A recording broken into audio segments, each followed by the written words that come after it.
ఇగో చూడు ఇగో వీడు ఇంకా నిన్న వేయలేదు అనుకున్నాం. ఏది శ్రీ చైతన్య.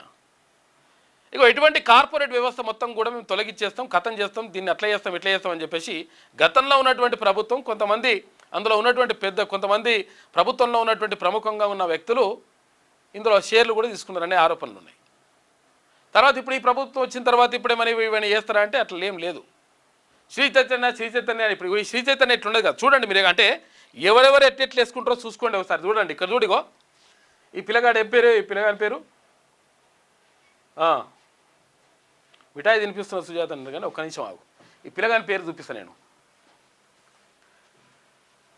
అయ్యో పసల మోహిత్ అని ఉంది కదా, పసల మోహిత్ ఏది ఆల్ ఇండియాలోనే ఒకే ఒక్కడుగా చైతన్య విద్యార్థి సంచలనం అని చెప్పేసి పసల మోహిత్ అని చైతన్య వేసుకుంది కదా. చూడండి చైతన్య వేసుకుంది కదా, ఇక్కడ చూడండి వెలుగు పేపర్లో ఇది ఉంది కదా. ఇంకో పేపర్లో చూద్దాం,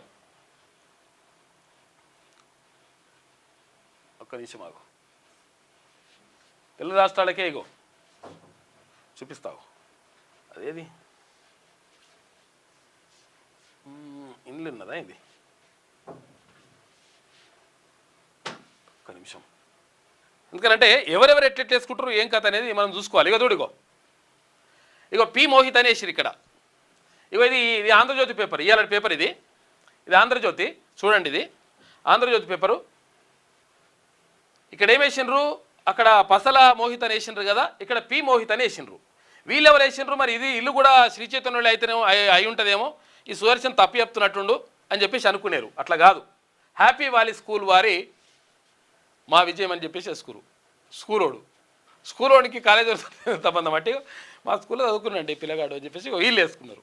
ఇక ఇంకొకరు వేసుకుంటారు. మేము కోచింగ్ ఇచ్చిన, మేము ఆన్లైన్ ఇట్లా రకరకాలుగా ఇదంతా కూడా మోసం. ఇదంతా కూడా మోసము. మనం ఈ ప్రకటనలో చూసి ఏమనుకుంటామంటే శ్రీ చైతన్య నారాయణ చదివితే మొత్తం సూపర్ డూపర్ అనుకుంటాం. మరి శ్రీ చైతన్య నారాయణ చదువుకున్న వాళ్ళు కూడా ఎందుకు పనికి రాకుండా పాపం చాలామంది విద్యార్థులు బాధపడుతున్న వాళ్ళు ఉన్నారు. దాన్ని అందుకోలేక రకరకాలుగా అసలు చెప్పేది అర్థం కాక. అంటే వాళ్ళు ఏం చేస్తుంటారంటే ఇప్పుడంతా క్రీమ్నంతా తీసుకోవతారు. అంటే మంచిగా బాగా చదివే పిల్లలంతా తీసుకుపోయి ఒక దగ్గర కూర్చోబెట్టి ఏది ఇక్కడ మాదాపూర్లో హైటెక్ సిటీ మాదాపూర్ దగ్గర తీసుకుపోయి అక్కడ ప్రత్యేక క్యాంపస్ ఉంటుంది. అన్ని కాలేజీలు ఉంటాయి కదా, లక్షల మంది విద్యార్థులు చేరితే దాంట్లో ఎక్కడెక్కడ టాపర్లు ఉంటారో, వీడు ప్రత్యేకంగా ఏం తయారు చేసింది కాదు. ఈ టాపర్లు ఉంటే ఈ టాపర్లందరినీ తీసుకుపోయి అక్కడ ప్రత్యేకంగా ఒక ఏసీ దాని ఏమంటారు కాలేజీ పెట్టి ఈ టాపర్లందరినీ తీసుకుపోయి అక్కడ ప్రత్యేక శిక్షణ ఇస్తారు వాళ్ళకు. దాంట్లో ర్యాంక్ వచ్చినట్టు ఉంటే కథం చూసిర్రా మీ బ్రాంచ్ నుంచి అని చెప్పేసి వాడు ఉండేదేమో ఆడ చదువుతాడు, మాదాపూర్లో చదువుతాడు. మాదాపూర్లో చదివితే హైటెక్ సిటీ మాదాపూర్లో చదివితే అక్కడే చదివిపిస్తారు.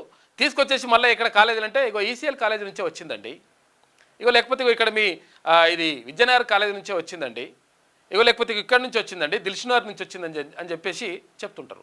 నిజంగా ఇక చూసిన వాళ్ళు ఏమనుకుంటారు, కావచ్చులే అని చెప్పేసి కాలేజ్ ముందర కూడా బోర్డు పెడతారు, పెద్ద బోర్డు పెట్టేసి ఇగో ఇట్లా పోటు వేస్తారు. పోటు వేస్తే అరే నిజంగానే కావచ్చు నాయన, అసలు యాక్చువల్గా ఇలా చదువుకుంటే ఫస్ట్ వచ్చిండు మనోడు అని చెప్పేసి అనుకుంటారు. ఇదంతా మోసం. ఏది ఇక్కడ కార్పొరేట్ విద్యా వ్యవస్థలు విద్యా సంస్థలు ఆచరిస్తున్నటువంటి పెద్ద మోసం. పెద్ద మోసం.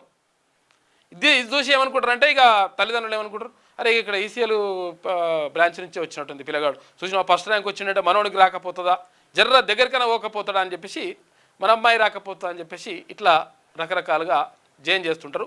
లక్షల ఫీజులుగా 2 లక్షలు 3 లక్షలు 4 లక్షలు. ఇది ఎట్టయితే నెంబర్ వన్ అంటాడో 2 లక్షలు 3 లక్షలు 4 లక్షలు అని చెప్పేసి పైసలు కూడా అట్లనే గుంజుతారు. నిజంగా ఏమనుంటుంది అంటే ఏముండదు, మశాడమాడ. ఇగో ఇట్లా మొత్తం మోసం చేస్తూ ఉంటారు. ఇప్పుడు ఏమిది ఇగో చూడరుగో హ్యాపీ వ్యాలీ స్కూలు, ఈ పిల్లగాడు ఆ పిల్లగాడే, ఇంకేం తేడా లేదు, గుర్తుపెట్టుకోరు. ఇగో పి మోహిత్ అని రాసిరు, అక్కడ పసల మోహిత్ అని రాసినారు. చూపిస్తుంది, అది కూడా క్లారిటీ ఉండాలి కదా. ఇక్కడ ఏం రాసిరు, ఏది ఒక నిమిషం ఈయన రైట్. ఇగో ఇక్కడ ఏం రాసినారు చూడరు, ఇగో పసల మోహిత్ అని రాసిరు. ఇక్కడ ఈ పసల మోహిత అనే పిల్లగాడే ఇక్కడ పి మోహిత అయ్యిండు. ఇది ఎక్కడ పి మోహిత అయ్యిండు. కాబట్టి మనం ఏంటంటే మనం అర్థం చేసుకోవాలి, దీంట్లోనే ఉంటుందేమో ఇలానే. ఇగో పి మోహిత అయ్యిండు. ఇగో నిన్ననే ఈ పేపరే పైన పసల మోహిత్ అని చెప్పేసి నిన్న ఎట్లయితే యాడ్ వేసిందో, ఇప్పుడు వెలుగు దినపత్రికలు ఏదైతే యాడ్ వచ్చిందో ఆ యాడ్ మొత్తం పేపరు యాడ్ లాగా ఉండదు, నిజంగా వార్తలాగా ఉంటుంది. వీళ్ళు వార్తని వేసినట్టు అని చెప్పేసి మనం అందరం కూడా భ్రమపడాలి. కింద చిన్నగా అడ్వర్టైజ్మెంట్ అనేది చేస్తాడు. కండిషన్ సప్లై ఇగో ఇట్లుంటాయి అనమాట లెక్కలు. ఇగో ఇట్లా మొత్తం కూడా మోసం చేస్తూ ఉంటారు. కాబట్టి ఇలా మోసాలను గ్రహించాలి. వీడు మళ్ళీ అయినారు వీళ్ళు ఏది ఒకవేళ కొంచెం ఫీజు తక్కువ వేయండి, పాపం వాళ్ళు బాగా ఇబ్బందులో ఉన్నారు, ఆర్థికంగా పరిస్థితి బాగాలేదని చెప్పేసి మనం రిక్వెస్ట్ చేసినాం అనుకో, రిక్వెస్ట్ చేస్తే ప్రిన్సిపల్ నాకు తెలియదండి అంటారు. తర్వాత ఇంకా ఏజిఎం అని ఉంటారు, తర్వాత జిఎం అని ఉంటాడు, ఇంకోరు ఉంటారు ఇక పైన అంటారు. ఎవరు దొరకడు, అందుబాటులో దొరికినా కానీ కాదు అది లేదు అట్లా లేదు బరాబర్ మేము అప్పుడే మాట్లాడినాం చేసినామని చెప్పేసి లక్షల ఫీజులు గుంజుతారు దొంగలు. వీళ్ళపైన కట్టడి చేయాల్సినటువంటి బాధ్యత ప్రభుత్వానికి ఉంటుంది, విద్యాశాఖకు ఉంటుంది. ఫీజుల నియంత్రణ అని చెప్పేసి నిన్న ఇంజనీరింగ్ కాలేజీకి సంబంధించి ఫీజుల నియంత్రణ చేస్తున్నాం అని అన్నారు. ఏం నియంత్రణ చేసినాం అంటే 50,000 నుంచి 1,50,000 దాకా పెంచుకోవచ్చు అని చెప్పినాం. ఇంకా ఫీజుల నియంత్రణ అంట అది. ఒక సంవత్సరానికి 50,000 నుంచి 1,50,000 దాకా పెంచుకోవచ్చు అంటే దాన్ని ఫీజుల నియంత్రణ అంటారు. పెంచుకోవచ్చు ఉన్నదానికి, ఇంకా మళ్ళా మొత్తం కాదు.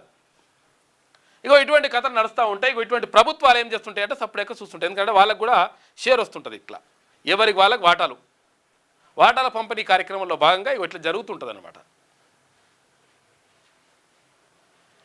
ఇదే ఇప్పుడు చూడిగో కేకేఆర్ గౌతమ్ ఎడ్యుకేషన్ ఇన్స్టిట్యూషన్స్ ఆంధ్రప్రదేశ్ తెలంగాణ దక్షిణ భారతదేశంలో ఒకే ఒక్కడు సుశీల్ ఇదే ఉంది కదా. ఇక్కడ కూడా దక్షిణ భారతదేశంలో ఒకే ఒక్కడు కనిపిస్తాడు. చూపిస్తాడు. ఇగో దక్షిణ భారతదేశంలో అనంతరాజునిలా ఆల్ ఇండియాలోనే ఒకే ఒక్కడుగా శ్రీ చైతన్య విద్యార్థి సంచలనం తూర్ ధూమ్ కథ అని చెప్పి రాస్తుంటారు అన్నట్టు. ఇవన్నీ లంగలెక్కలు ఇవన్నీ.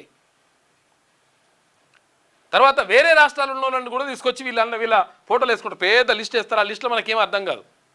వేరే రాష్ట్రాలలో చదివినటువంటి విద్యార్థులు ఇంతకుముందు తీర్మాన్ మల్లన్న గారు చూపించారు కదా గతంలో. అంటే వేరే రాష్ట్రాల్లో చదువుతున్నటువంటి విద్యార్థులు ఏం అర్థం కాదు. మనకేం అర్థమవుతుంది, మనకేమనుకుంటే కావచ్చులే అలా ఇళ్ళనే చదివినట్టు నిన్ననే ర్యాంకులు వచ్చినట్టునే మనం అనుకుంటాం.